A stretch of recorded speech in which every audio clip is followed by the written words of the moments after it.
Today, first episode of a new series that we're going to be calling The Filmmaker's Couch, where me and Coco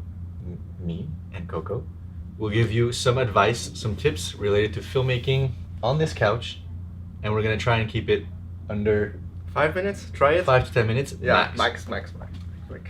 So today, our first tip to start things off is what would be one piece of gear that you would recommend to any beginner filmmaker? The must-have. Something that you're gonna use all of your life, and something that you always need to have is something happen. Yeah. Like you it can be a lens, it can be a camera body, it can be a light, it can be anything. Anything. Yeah. So for me, now this is, of course, this is personal, but Always. for me, I think the first piece of gear that I would recommend that's going to stay in my toolkit would be a 35 millimeter lens. Of course. And that can be if you're a photographer, but specifically for filmmakers, 35 millimeter just gives you the focal range that is the closest to the human eye. So anything that you're going to be capturing, there's going to have a sense of realism to it, there's going to have a sense of naturalism to it, and you can do either documentary style photography and filmmaking, or you can do super cinematic photography and filmmaking. So my personal favorite, Do you have a f-stop in my personal favorite is the Sigma Art f1.4. It's a beast of a lens. I've been using it for over 2 years now. Yeah, you don't think about like setting it. You're gonna keep it anyway. Literally, it lives on my camera. It hasn't been taken off. I can't even remember when I took it off. But yeah, the Sigma f1.4 art lens, and compared to other 35 millimeter lenses that are compared to it, let's say the Sony G Master, the Canon L series, the Sigma 35 is one of the sharpest and most beautiful 35 millimeters you can get out there on the market, and it's a lot less expensive than it. Yeah, that's what I was thinking about. Like, it's one of the best like compromise. I think. Oh yeah.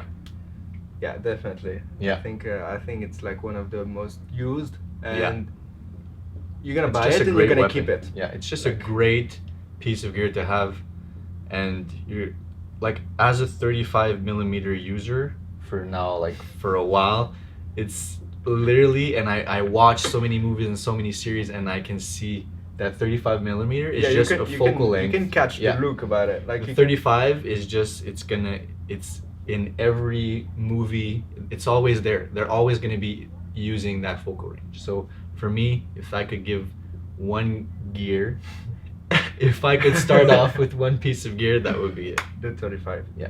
So what would be yours? Okay, for me, it's gonna be like sound related. There is of course.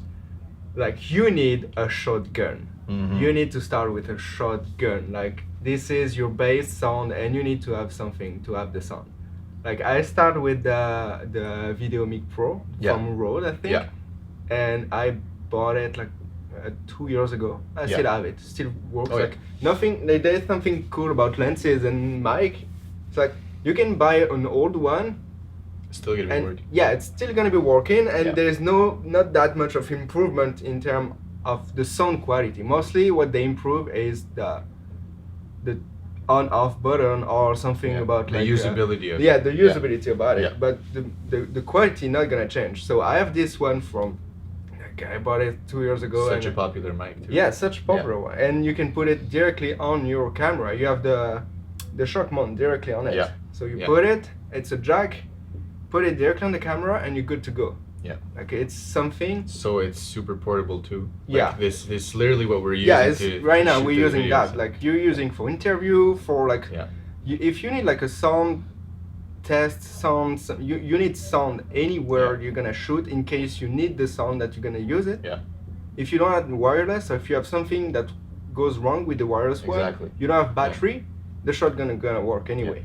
And even when you're building up in your sound, or you're building up in your mic, like Always. Coco just said, this mic can always be used for scratch Always. audio. It can Yeah. always be used as backup, or it could just be used as a shotgun microphone that you put on a B camera, it's on a a C reference. camera. It's a reference mic exactly. that you So- need to use like in anytime, anywhere, and even after, like when we think about build your son kit, what's gonna happen? It's I'm gonna always have a shotgun, always in like on the boom because we're gonna upgrade it, Yeah. but on a boom, always on someone talking, and you can add wireless mic, you can add fancy stuff, but the boom is your Yeah. reference Yeah. sound.